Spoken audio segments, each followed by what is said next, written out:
À la veille de la célébration de la 51e édition de la Fête de l'Unité nationale, il y avait du sport au programme au ministère de la Défense.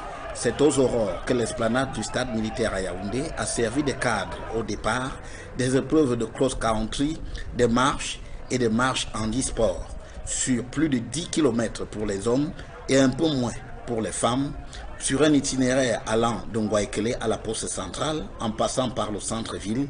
Les participants venus de différents corps de l'armée et d'autres entités assurant des missions de sécurité ont mouillé le maillot. Ça permet en sorte qu'on rencontre les autres camarades et puis ça fait partie du sport. Le sentiment que j'ai, c'est vraiment être fier déjà de porter cette tenue, être fier de représenter ma région, être fier de représenter l'armée de l'air. Content parce qu'on a pu prendre tout le monde.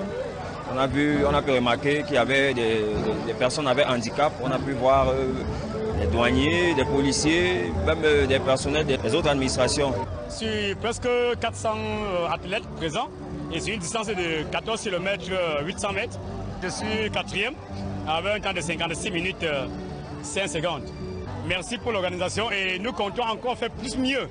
Dans la foulée, c'est la base aérienne 101 qui a donné à voir le savoir-faire de l'armée dans le cadre de ces traditionnelles journées portes ouvertes à la veille de chaque 20 mai.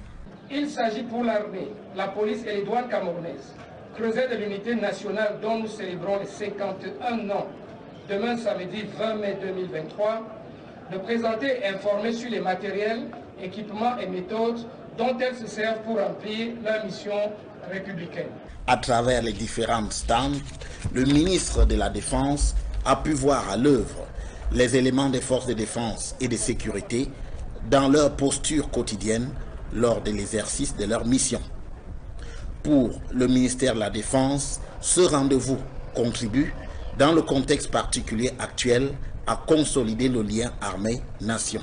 Dans un contexte de menaces permanentes de divers ordres, les mécanismes et appareils de défense et de sécurité ont plus que jamais besoin du soutien des populations. Celles-ci, à leur tour, ont besoin d'être informées autant des menaces ambiantes que des moyens déployés pour assurer leur sécurité. Et quoi de mieux qu'une rencontre à cœur ouvert entre ces deux entités, l'armée n'étant que l'émanation de la nation. Reste maintenant à apprécier la prestation de l'armée au boulevard du 20 mai lors du défilé.